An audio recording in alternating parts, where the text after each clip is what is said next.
ছিল শান্ত এক জঙ্গল, যেখানে সবকিছু ছিল রংহীন আর বিষণ্ণ।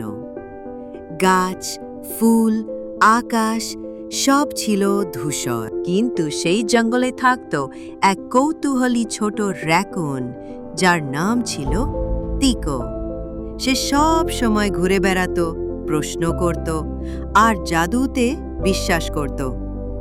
এক সকালে টিকো হাঁটতে হাঁটতে এক জলে থলে দেখতে পেল। ভেতরে ছিল ৭টা রংধনু বীজ আর একটা ছোট্ট চিরকুট। লেখা ছিল, প্রতিটা বীজ এক একটা ভালো কাজের সঙ্গে বুনো। টিকোর চোখ জ্বলে উঠল। চলো শুরু করি, সে বলল। প্রথমেই সে দেখতে পেল এক কান্নার শব্দ। ছোট্ট লেডিবাগ লুলু তার লাল মাশরুম ঘরটা খুঁজে পাচ্ছিল না।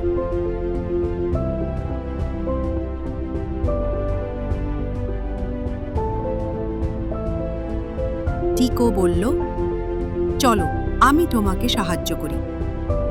তারা খুঁজতে খুঁজতে ঘরটা খুঁজে পেল। লুলু খুশিতে হেসে উঠল আর টিকো প্রথম বীজটা বুনল। সঙ্গে সঙ্গে লাল রঙে ভরে উঠল গাছপালা।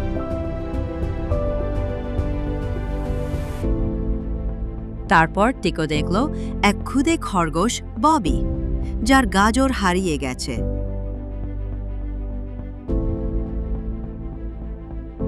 টিকো তার গাজরের ভাগ দিল। টিকো বুনল কমলা বীজ। চারিদিকে উষ্ণ আলো ছড়িয়ে পড়ল। এরপর সে দেখল এক দুঃখী পাখি মিমি যেই হাসতে ভুলে গেছে।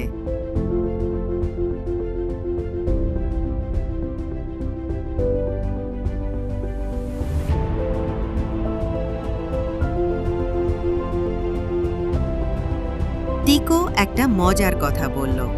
মিমি হেসে উঠল। টিকোও হেসে উঠল। টিকো বুনল হলুদ বীজ। সূর্য আলো ছড়ালো জঙ্গলে। টিকো দেখল কয়েকটা পিঁপড়ে নদী পার হতে পারছে না। সে তাদের জন্য ছোট্ট এক সেতু বানালো।